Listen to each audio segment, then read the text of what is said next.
So you're asking yourself, do I have to wait 2 years after I start a new job to be able to qualify to buy a house? And the answer is no. Well, let's be real. The answer is it depends, right? Which is pretty much what I tell you the answer is to everything.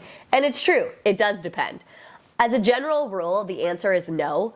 You don't have to wait 2 years, especially if you have a job where you're paid with salary, or you're like a full-time hourly employee and you're making the same amount every single week, same amount of hours, then the answer is no. You definitely don't have to wait 2 years, right? Sometimes if we have the details in writing, we don't even necessarily have to wait for you to start the job in order to be able to do it. But there's some very specific specifications that go along with that. So please, please, please make sure you're getting with a professional who understands those specifications if you're going that route. When does it matter about being at your job for 2 years plus?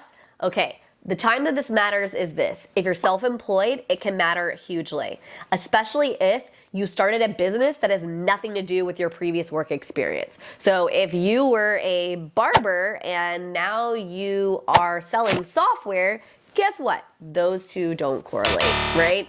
And because they don't correlate, and that new job is a self-employed job, not a regular W-2 job, that would be a little different, then you are going to have to show 2 years, okay? That is what is going to matter.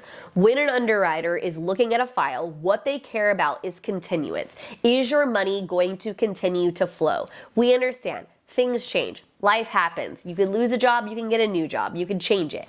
But what an underwriter is looking at is what's the likelihood that you're gonna actually be able to pay back that loan? And guess what? If your job flow is pretty much the same, then you're probably going to be able to afford it. Or if you're in a job where you're getting paid the same amount every single month, every single pay period, again, we can likely count on that money. If you're a self-employed person, anybody who's ever been self-employed or has known a self-employed person knows that their income goes like this, right? I mean, sometimes their income is huge and they make a ton of money every month. Sometimes their income is small. And in order for an underwriter to be able to see that, they need a time window. They need an extended period of time, and typically that is 2 years. That's why there's a misconception that, oh my gosh, I have to have been there for 2 years. The other time it matters if you're heavily, heavily, heavily commissioned. It's a lot like being self-employed, let's be real, right? But it isn't self-employment, you still get a W-2. However, if you get a lot of your income from bonuses or commissions, right? If it's more than 50% of your overall pay, then you may need to be there 2 years. It depends on if we need that much income. So I wouldn't count it out and say, oh, well, I am commission-based and I've only been at this job for a year. Maybe we can qualify you and maybe we can't. Just understand that you need to go to somebody who understands those nuances. That's going to make a really, really big difference, okay? So you need to go to somebody who's like, oh, okay, you have been there for this long, you've been doing this thing, and then we can correlate and figure this out, right? It's why I go back to something that I say all the time, which is make sure that you are picking a professional, somebody who's gonna dig in, who's gonna ask questions, and who's gonna know what is going on with you, right?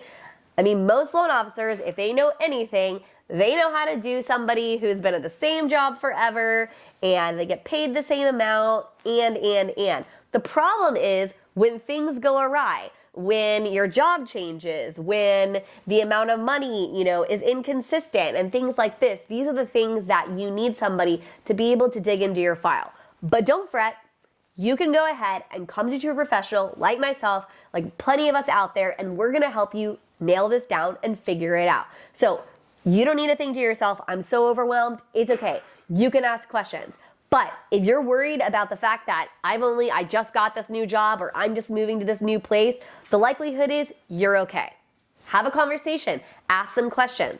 I promise the answer may be different than what you think. Go ahead and click the subscribe button for me if you like this video and or others. We want to make sure that you can see all the different kinds of videos that are going to help you understand mortgage a little bit better.